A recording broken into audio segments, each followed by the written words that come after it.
હવે આપણે સમજાત શ્રેણી વિશે જોઈએ કે કાર્બન અણુ એકબીજા સાથે જોડાઈને જુદી જુદી શૃંખલા તૈયાર કરે છે એકબીજા સાથે જોડાઈને, તેમજ આ શૃંખલામાં હાઇડ્રોજન અણુનું સ્થાન એકાદ ક્રિયાત્મક સમૂહ લઈ શકે છે. તેથી ક્રિયાત્મક સમૂહ તે જ કાર્બનની શૃંખલા જુદી જુદી લંબાઈની હોય તેવા સંયોજનો મોટી સંખ્યામાં તૈયાર થાય છે. દાખલા તરીકે ક્રિયાત્મક સમૂહ આલ્કોહોલ હોય તેવા સંયોજનો અંદર આપ્યા છે CH3OH, CH3CH2OH, CH3CH2CH2OH, CH3CH2CH2CH2OH. બધામાં OH ગ્રુપ લાગ્યો છે એટલે આલ્કોહોલ ગ્રુપ લાગ્યો છે. આ બધામાં કાર્બનની શૃંખલાની જુદી જુદી લંબાઈ હોવા છતાં ક્રિયાત્મક સમૂહ એક જ આવેલો છે, તો તેમના રાસાયણિક ગુણધર્મમાં સરખાપણું જોવા મળે છે. ક્રમે ક્રમે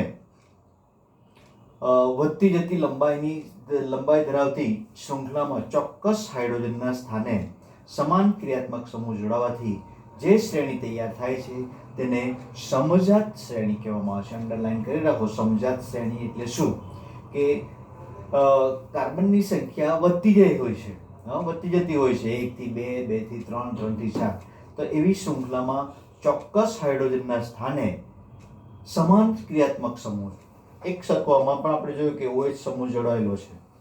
જોડાવાથી જે સંયોજનની જે શ્રેણી તૈયાર થાય તેને સમજાત શ્રેણી તરીકે ઓળખવામાં આવે છે. તો ક્રિયાત્મક સમૂહ કયો છે તે પ્રમાણે જુદી જુદી સમજાત શ્રેણી હોય છે.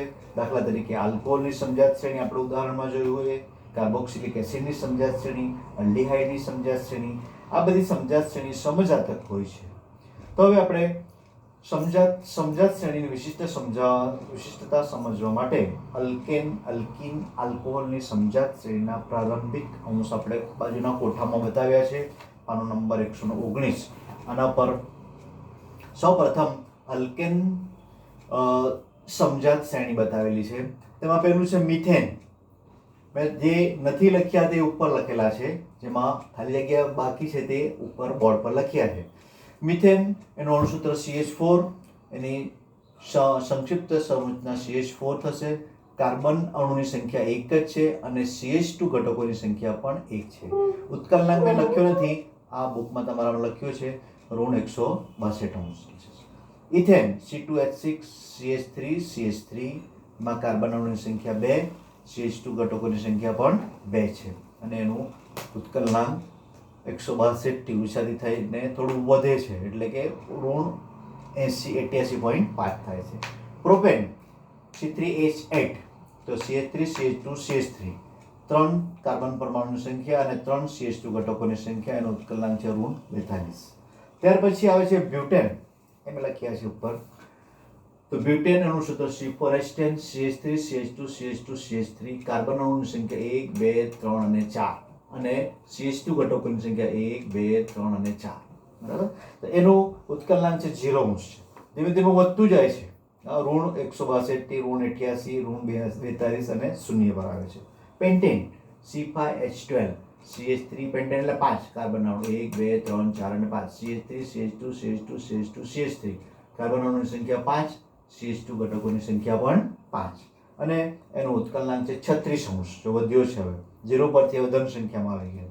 Hexane C6H14 CH3 CH2 CH2 CH2 CH2 CH3 carbon અણુની સંખ્યા 6 છે અને CH2 ઘટકો 1, 2, 3, 4, 5 અને 6 છે. બરાબર. અને એનો ઉત્કલનાંક છે 69°C. હવે આલ્કોહોલ સમજાત શ્રેણી.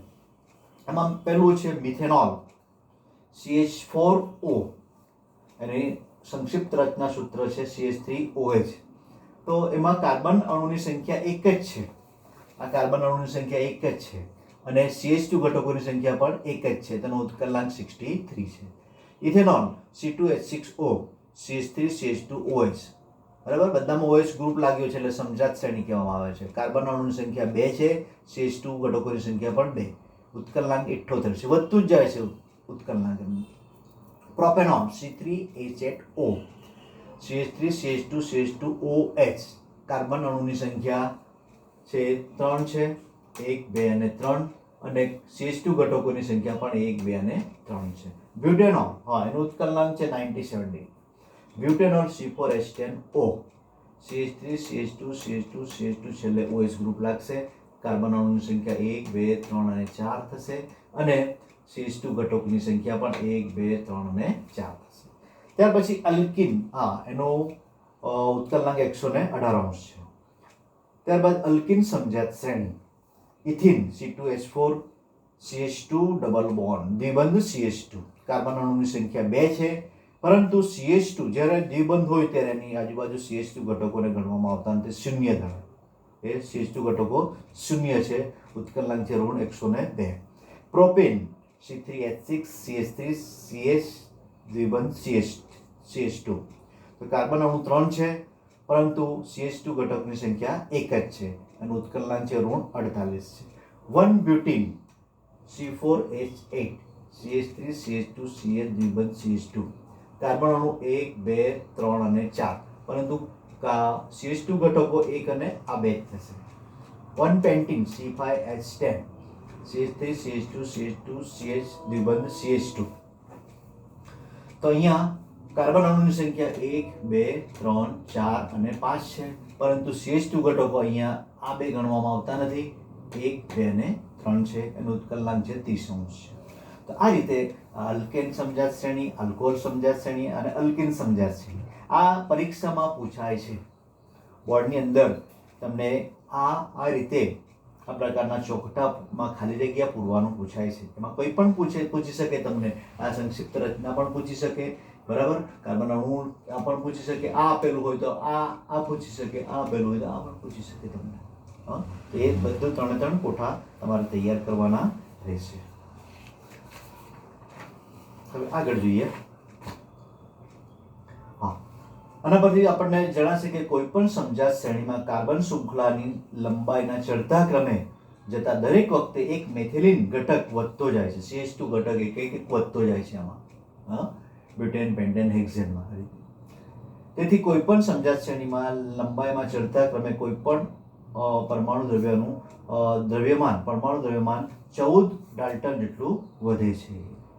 આ કોષ્ટક 9.17 અ આ ઈ ના અવલોકનથી બીજી એક બાબત ધ્યાનમાં આવશે કે ઉત્કલન બિંદુ સંયોજનનો એક ભૌતિક ગુણધર્મ છે અને કોઈ પણ સમજાત શ્રેણીમાં ચડતા ક્રમે જતા ભૌતિક ગુણધર્મની તીવ્રતા આપણને જણાઈ આવે છે. ત્યાર પછી આગળ આપણે જોઈએ કે અલ્કિન સમજાત શ્રેણી ના સભ્યો ના પરમાણુ સૂત્ર CnH2n આ સામાન્ય સૂત્ર વડે દર્શાવી શકે. n નું મૂલ્ય 2 હોય ત્યારે C2H4 આ એનું અણુસૂત્ર મળે છે. n નું મૂલ્ય 3 હોય તો C3H6 એનું અણુસૂત્ર મળે છે. ત્યારબાદ અલ્કાઇનની સમજાત શ્રેણી માટેનું અણુસૂત્ર છે CnH2n -2. n ની 2, 3, 4 કિંમત લઈ એનું અણુસૂત્ર આપણે શોધવાના. કેવી રીતે? C2 લો તો C2H 2 × 2 એટલે 4, 4 માંથી 2 ગયા 2 એટલે C2H2. 3 હોય તો C3 3 × 6 -2 4 CH4 આવશે. તો ઉપરના ઉદાહરણો પરથી સમજાત શ્રેણીની કેટલીક વિશિષ્ટતા આપણને ધ્યાનમાં આવે છે. કે પહેલી વિશિષ્ટતા શું તમને પૂછી શકે પરીક્ષામાં કે સમજાત શ્રેણીમાં એક સભ્યથી આગળના સભ્ય તરફ જતા CH2 એટલે કે મેથિલિન ઘટક વધે છે, વધારે થાય છે અને એનું પરમાણુ દ્રવ્યમાન 14 ડાલ્ટન જેટલું વધે છે.